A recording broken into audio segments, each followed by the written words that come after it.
넉넉히 보다가 이 시간에 제 강단에 못 올라올 뻔했습니다. 얼마나 감사한지. 우리 재윤이 실력이 점점 더 이렇게 올라가는 것 같습니다. 앞으로 정말 하나님 찬양하는 일에 저렇게 크게 쓰임 받기를 주님의 이름으로 축복합니다. 이게 제가 지난주 이제 당회할 때 이야기를 들었는데, 이제 박수 치는 것 때문에 불편하시는 우리 성도님들이 계시다 그래서 제가 좀 설명을 좀 목사님 해주세요 라고 해서 이제 우리 설교 앞에 잠깐 말씀을 드리면, 우리 장로교가 그렇게 하죠. 예배 시간에 하나님께 사람에게 박수 치는 건 금지하고 오직 하나님께만 한다. 네, 맞는 말입니다. 취지에 100% 동감하고요. 다만 이제 하나님께 감사와 영광의 박수는 드릴 수 있습니다. 그래서 우리가 치는 박수는 이렇게 사람에게 격려는 이제 나가서 해주시고, 여기서 치는 박수는 하나님께 감사와 영광의 박수로 보시면 되겠습니다. 그런데요, 오해하시는 게 있습니다. 예배 시간에 무조건 박수가 안 된다. 이건 지금 잘못 가르친 겁니다. 성경에 뭐라고 써 있습니까? 주님 찬양할 때는 박수치고 모든 악기를 동원하고 심지어 춤과 같은 행위로도 찬양할 수 있게 되어 있습니다. 그게 성경 말씀이죠. 심지어 다윗은 바지가 흘러내릴 때까지 그러지 않았습니까? 그러니까 우리가 사람한테 박수 치는 건 예배 시간엔 좀 그렇다 해도, 우리가 오늘 찬양할 때는 박수 치셔도 됩니다. 예를 들면 성령이 오셨네, 이게 내가 하나님께 너무 좋아서 찬양하는 건, 그때는 오히려 박수를 치셔도 되는데 그때는 또 안 치시더라고요. 그래서 이게 저희가 잘못 오해하시는 거는 바로 잡고, 또 사람에게는 박수 안 치는 거는 좋다, 그건 충분히 공감한다, 맞는 말이다 라는 거 우리 성도님들이 잘 알고 계시고, 박수를 칠 때는 오직 하나님께만, 이렇게 기억하시면 되겠습니다. 아시겠죠? 네. 예수님께서 이 베드로와 또 야고보 그리고 요한, 이 세 제자를 데리고 변화산이라는 곳을 올라가셨습니다. 그리고 그곳에서 얼굴은 마치 해같이 빛나고 옷은 빛같이 희게 되는 이런 영광스러운 모습을 보여주셨습니다. 그런데 이런 놀랍고 황홀한 광경을 보고 난 직후 변화산에서 내려오자마자 만나게 되는 광경은 좀 전과는 정반대였습니다. 그것이 바로 오늘 본문의 이야기죠. 한 아버지가요, 귀신 들린 자기의 아이를 데리고 왔습니다. 이 아버지는 귀신 들린 자신의 아이를 고쳐달라고 예수님을 찾아왔는데, 마침 예수님께서 변화산에 올라가시는 바람에 예수님을 만나 뵙지 못하게 된 것이죠. 그래서 이 제자들이 예수님을 대신해서 어떻게든 이 아이를 고쳐보려고 노력을 합니다. 하지만 어떻게 되었다고 합니까? 오늘 본문 18절 말씀에 보시면, 귀신이 어디서든 그를 잡으면 거꾸러져 거품을 흘리며 이를 갈며 그리고 파리해지는지라 내가 선생님의 제자들에게 내쫓아달라 하였으나, 했다고요, 못했다고요? 했다고요, 못했다고요? 그들이 능히 하지 못하더이다 라고 합니다. 결국 제자들은 이 귀신 들린 아이를 고치지 못했던 것이죠. 게다가 이 사태로 인해서 이 뒤에 보면요, 제자들과 서기관들이 다투고 있었다, 변론하고 있었다 라고 합니다. 뭐라고 써있는지 그 내용이 기록되지는 않았지만, 아니 예수의 제자라는 자가 그것도 못하냐, 예수도 별 볼 일 없구나, 아니면 당신이 해보던가, 이런 내용 아니었겠습니까? 그런데 성도님들, 오늘 설교에서 중요하게 보는 부분이 바로 이것입니다.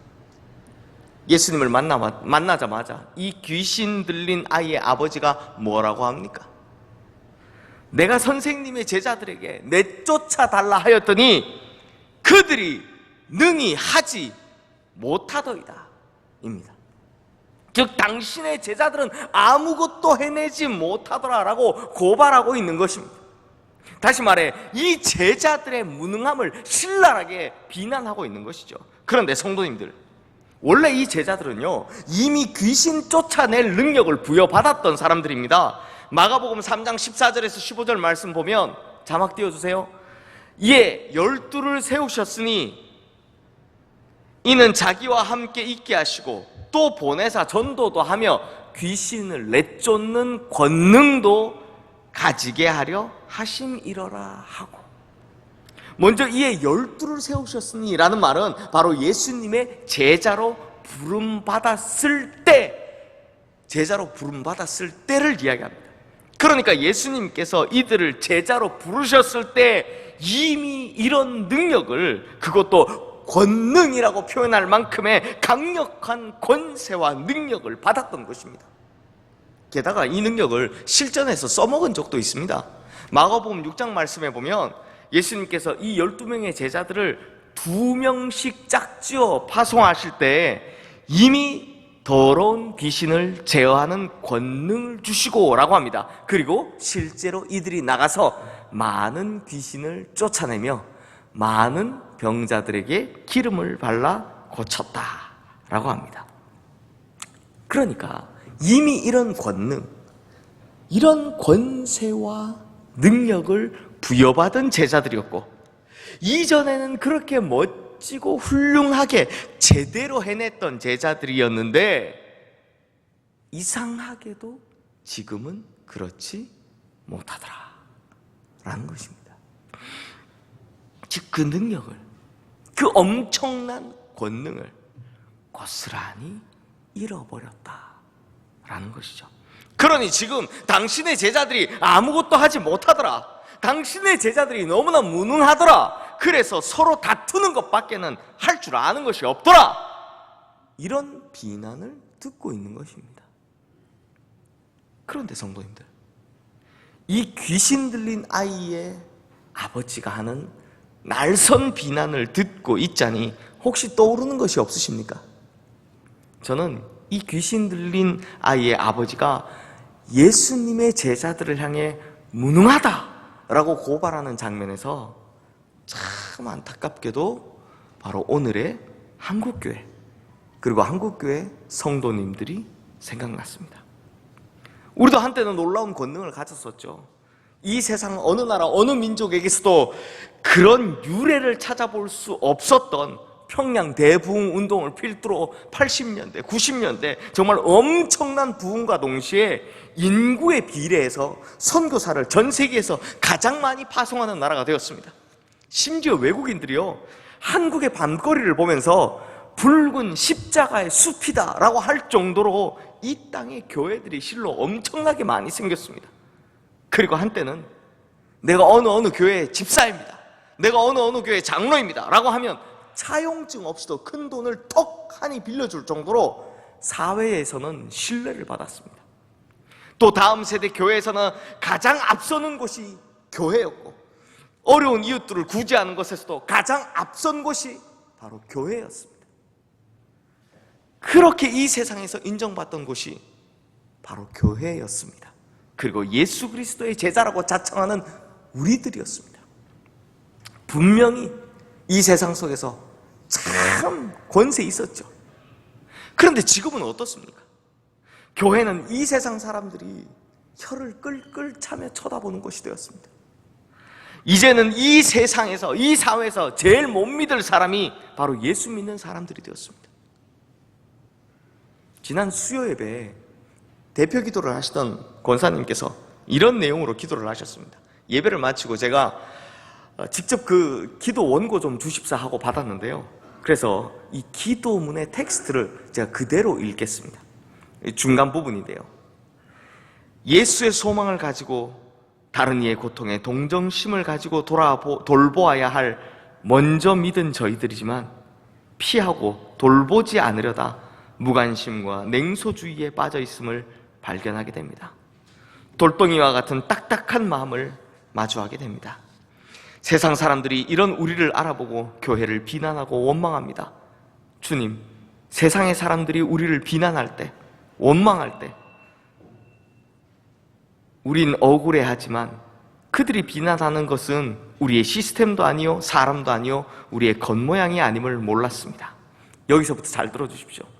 세상 사람들이 우리 안에 참 평화가 없음을, 교회 안에 예수가 없음을, 고통의 문제를 해결해 줄 참 예수 그리스도의 능력이 우리 안에 없음을 그들이 눈치채고 비웃는다는 것을 저희만 몰랐습니다. 우리의 모습에 사랑과 희락과 화평과 오래 참음과 자비와 양선과 충성과 온유와 절제가 없음을 세상 사람들에게 드러내어 보여줄 예수의 흔적이 없음을 저희가 알지 못했습니다. 제가 이 기도를 듣는데요, 입에서는 주여 라는 탄식이 나고요, 가슴 속에서는 정말 피눈물이 나더라고요. 하나같이 틀린 말이 없습니다. 다 맞는 말입니다. 그래서 마치 이 가슴을 칼로 후벼 파는 것 같더라고요. 그래서 설교를 준비하려고 오늘 본문을 보는데 이미 능력을 잃어버린 제자들, 그래 놓고선 격한 말싸움이나 하고 있는 이 제자들을 보니 이 모습이 우리의 모습이 아닌가 하는 생각이 드는 겁니다. 하지 말았어야 할 세습하느라 목사 장로들이 거의 싸우는 모습, 코로나19 사태의 문제, 왜 정치적인 쟁점을 교회 안에 가져와서는 교회들끼리 서로 싸우는 모습, 이런 것들이 매스컴을 타고 그대로 다 나가지 않았습니까? 그래서 이 세상 사람들이 다 보지 않았습니까? 그러니 그들이 너희 안에 예수가 어딨냐고, 너희 안에 사랑이 어딨냐고, 교회 다니는 사람들만큼 이기적인 사람들도 없다라고 하는 그런 비난을 지금 우리들이 듣고 있지 않습니까? 교회 기사에 나오는 그 댓글 한번 보십시오. 온통 욕설밖에 없습니다. 그러니 우리가 바로 이렇게 능력을 잃어버린 제자들이고 권세를 잃어버린 교회들이죠. 그래서 이런 처절한 실패를 맛보고 있는데 아직도 정신을 못 차리고 엉뚱한 걸 가지고 서로 싸우고 있으니, 믿음이 없는 세대여, 내가 얼마나 너희와 함께 있으며 얼마나 너희에게 참으리요 라는 이 예수님의 한탄이 지금 우리의 귀에 들려오고 있는 것 같습니다. 사실 저도요, 너무 속이 상하니까 이 원고를 쓰는데요, 정말 눈물이 펑펑 나더라고요. 그런데 더 눈물이 나는 것은 제자들의 무능함 때문에 아무 잘못 없으신 예수님마저 그 비아냥거림을 들어야 한다라는 것입니다. 오늘 본문 22절 말씀 한번 보십시오. 이 귀신 들린 아이의 아버지가 예수님께 뭐라고 합니까? 그러나 무엇을 하실 수 있거든 우리를 불쌍히 여기사 도와주시옵소서. 여기서 무엇을 하실 수 있거든 우리를 불쌍히 여기사 좀 도와주세요라고 하니까 이 말이 굉장히 간절해 보이죠. 그래서 많은 분들이 설교에서 이 아버지의 간절함을 엿볼 수 있다라고 설교를 합니다. 하지만 성도님들, 그렇지 않습니다. 정반대입니다. 이제 요즘 목사님들이 가장 신뢰하는 주석 중에 하나가 WBC라는 주석인데요, 이 WBC 주석에 마가복음을 집필한 크레이그 에반스에 의하면 이것은 기대감이 아니라 절망감이라고 합니다. 무슨 말이냐? 상태가 너무 심각해서 이것저것 다 해보고 여러 사람들 다 찾아가 봤지만 결국엔 실패했다는 것입니다. 그러니 아무리 명성이 자자한 예수라지만 과연 할 수 있을지라는 이런 절망감 속에 있다는 것입니다. 그래서 제가 이 헬라어 원문을 좀 찾아봤더니 이 말의 뉘앙스가요, 이미 제자들에게 실패를 맛본 아버지가 뭐 예수님은 뭐가 다를까라고 하면서 약간은 비꼬는 말투였습니다. 왜냐하면 우리말 번역에 무엇을 하실 수 있거든 해서 무엇이라는 말이요, 헬라어로 에이티스인데 이 단어의 뜻을 정확히 해석하면 누구든지 뭐뭐라면 이런 단어입니다. 그러니까 무슨 말이냐? 예수님 당신이든 아니든 누구든지 괜찮으니까 고칠 수 있다면 좀 고쳐주세요 라는 이런 뜻이죠.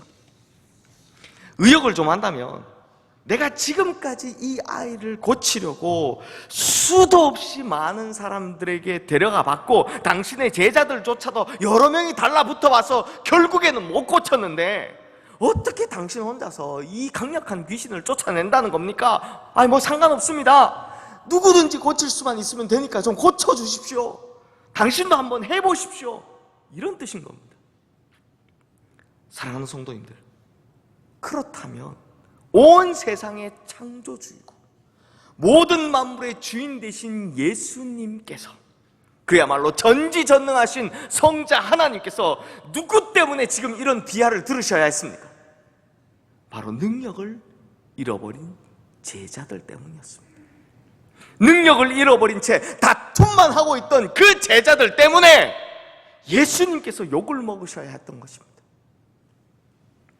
물론 예수님께서는 단번에 그 귀신 들린 아이를 고치시죠. 그러므로 오늘 본문 말씀에서 물론 예수님께서 이 귀신 들린 아이를 고치신 사건 이 자체도 중요합니다. 그래서 제가 이 설교를 쓰면서 좀 참고를 하려고 다른 분들은 이 본문의 설교를 어떻게 하셨는가 하고 좀 찾아보니까요 거의 대부분 내용이 이렇습니다. 믿는 사람에겐 불가능이란 없습니다. 기도하면 모든 문제들이 해결됩니다. 할 수 있거든이 무슨 말이냐? 믿는 자에게는 능치 못할 일이 없느니라. 할렐루야! 이런 내용의 설교들이더라고요. 저도 이렇게 설교하고 싶었습니다. 그렇게 하고 싶더라고요. 이렇게 하면 막 희망도 들고요. 희망에 찬 아멘도 많이 나올 거 아닙니까? 우리 성도님들도 기분 좋게 설교하실 수 있고 저도 막 힘내서 설교할 수 있으니까요. 그런데 안타깝게도 하나님께서 제 가슴을 치신 것은 이런 것이 아니었습니다. 이 사건 이후 이제 집에 들어가자 제자들이 예수님께 아마 심각했겠죠. 심각하게 물어봅니다. 우리는 어찌하여 능히 그 귀신을 쫓아내지 못하였나이까?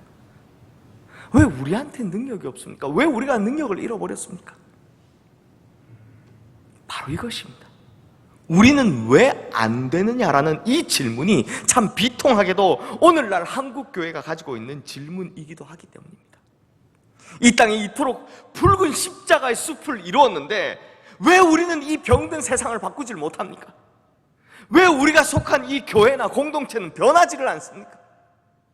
그리스도인이 대한민국 인구의 20%가 넘는다고 하는데 대체 이 나라는 왜 변하지를 않고 꿈쩍하지도 않습니까? 가슴 아프지만 오늘은 우리의 무력함을 인정해야 하고 이 질문을 우리도 예수님께 해야 하는 것입니다. 그러면 이제 예수님께서 오늘 본문 말씀을 통해 제시하신 이 두 가지 해답을 한번 찾아보겠습니다.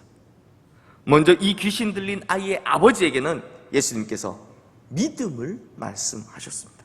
우리도 함께 오늘 본문 23절 말씀 함께 읽겠습니다. 예수께서 이르시되 할 수 있거든이 무슨 말이냐?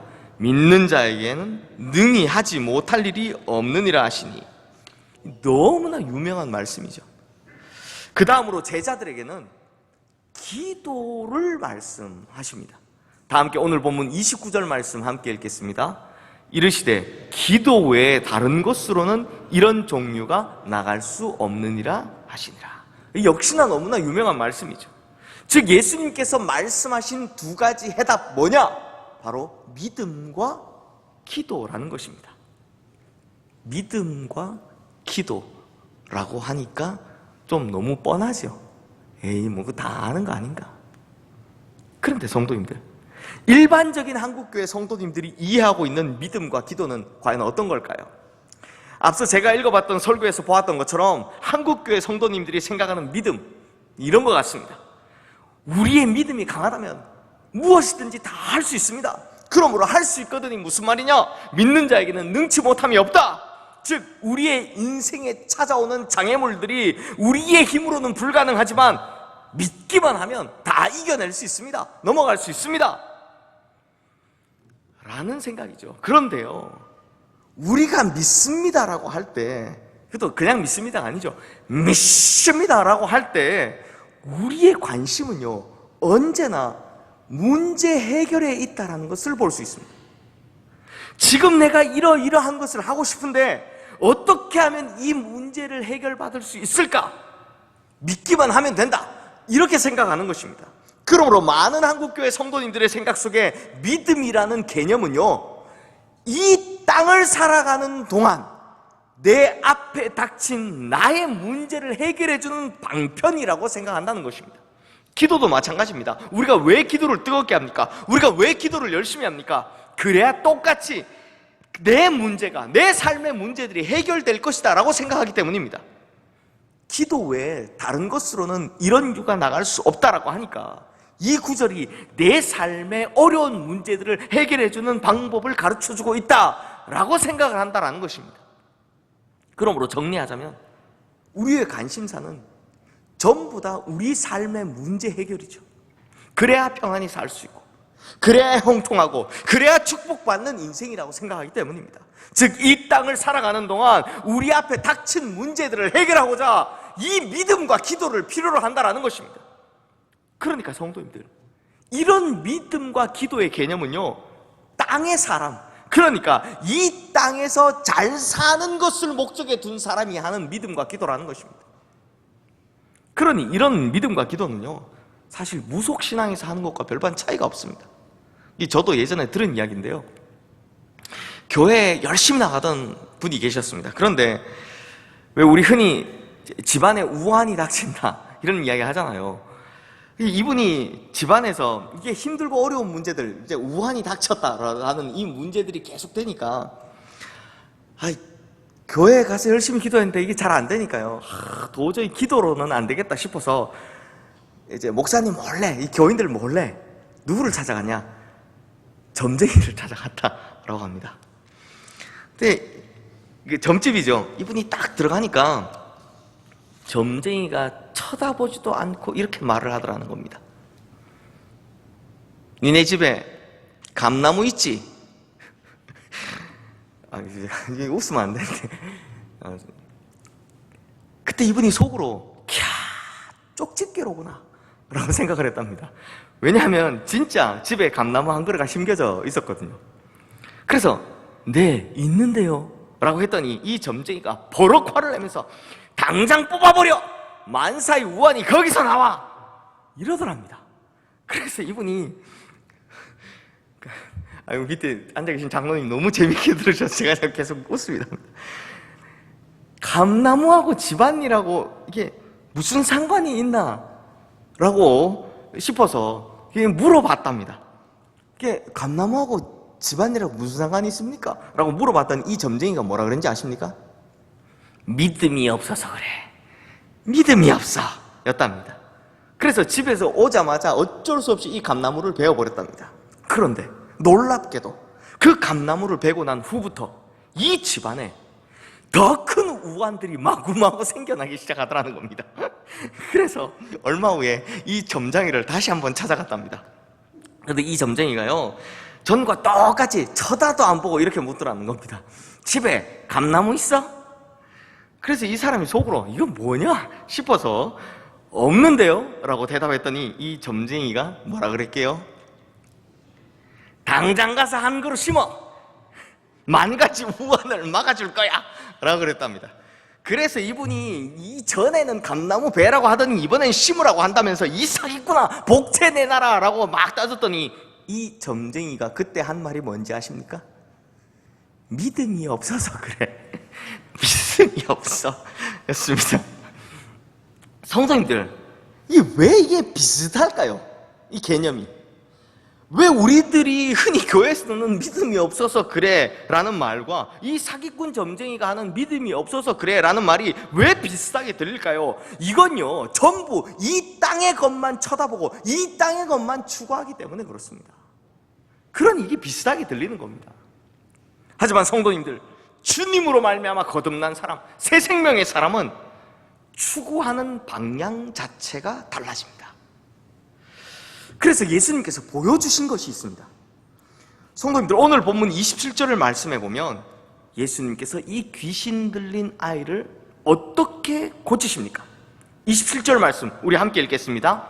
예수께서 그 손을 잡아 일으키시니 이에 일어서니라.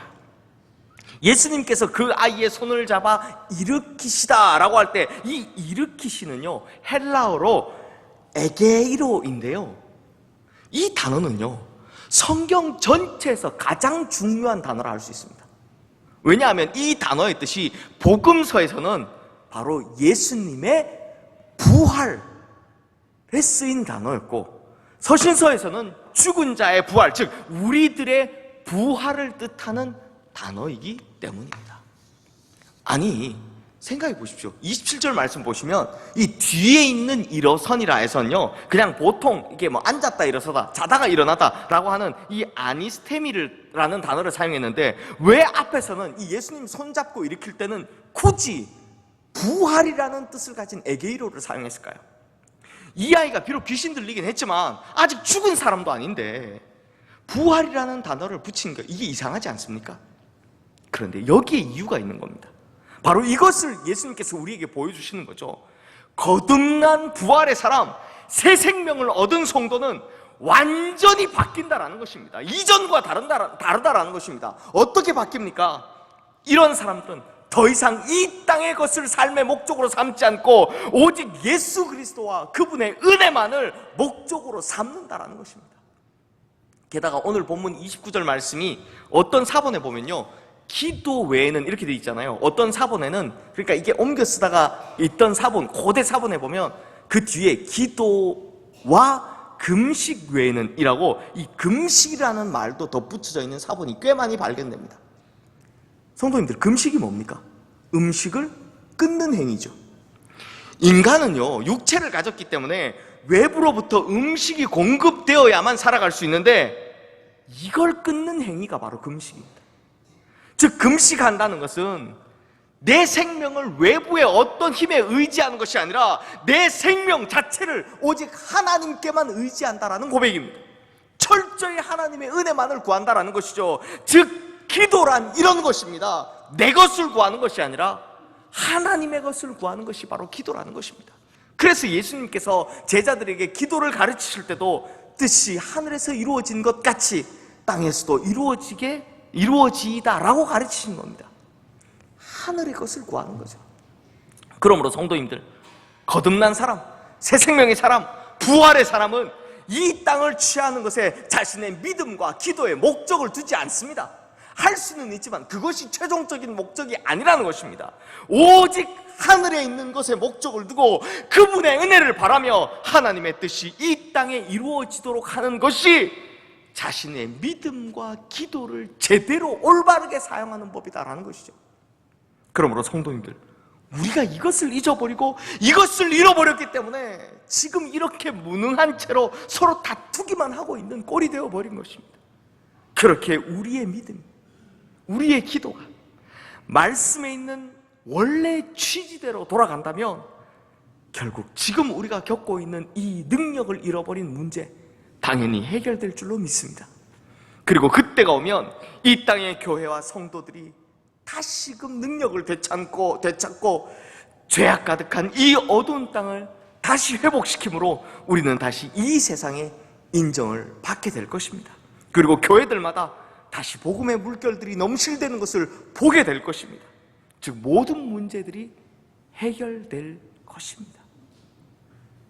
사랑하는 성도님들, 오늘 본문을 보면 사실 문제투성이입니다. 모든 것들이 다 문제입니다. 문제투성이밖에 안 보입니다. 아이에게는 귀신 들린 것이 문제였습니다. 아버지에게는 그런 귀신 들린 자녀가 있다는 것이 문제였고, 제자들은 그것을 고치는 능력을 잃어버린 것이 문제였습니다. 다 문제투성이들이죠. 하지만 오늘 본문 23절 말씀을 보시면 예수님께서 그 비아냥대고 있던 아버지에게 호통을 치십니다. 할 수 있거든이 무슨 말이냐? 믿는 자에게는 능히 하지 못할 일이 없느니라. 그러자 이 아버지가 돌변합니다. 소리를 지르며 내가 믿나이다. 나의 믿음 없는 것을 도와주소서. 성도님들, 한번 잘 보십시오. 아버지도 아이도 제자들도 온통 다 문제투성이었습니다. 그런데 예수님께서 이 아이를 고치시기 전 누구부터 고칩니까? 그 아버지의 믿음 없는 그 마음부터 고치십니다. 그리고 그 다음 귀신 들린 아이를 부활의 능력으로 고치시죠. 뿐만 아니라 그 이후에는 자신의 제자들을 다시금 깨닫게 하고 그들의 생각을 고치시는 모습을 볼 수 있습니다. 즉, 모든 것들이 다 문제투성이었는데 예수님께서는 그것들을 하나하나 다 고쳐주셨다는 것입니다. 사랑하는 성도님들, 이러한 주님의 은혜가 이 땅의 모든 교회와 모든 성도님들의 있기를 주님의 이름으로 축원합니다. 그래서 우리가 가진 모든 이 영적인 문제들, 육체적인 문제들 주님으로 말미암아 하나하나 다 고쳐지기를, 그래서 우리의 생각과 마음이 새로워지고, 그래서 우리가 추구하는 것이 달라지며, 그래서 우리 안에 있는 모든 문제들이 사라지는 역사가 일어나기를 주님의 이름으로 축원합니다. 기도하겠습니다. 하나님 아버지, 이전에는 능력을 가졌으나 지금은 능력을 잃어버린 제자들의 모습이 우리의 가슴을 치게 만듭니다. 그들과 우리가 똑같기 때문입니다. 그렇게 어찌할 바를 모르는 그곳에 주님께서 오셔서 믿음과 기도를 가르치셨습니다. 그리고 그것은 이 땅의 것을 추구하는 것이 아니라 하늘의 것, 하나님의 뜻이 이루어지기를 위해 사용하는 것이라 말씀하십니다.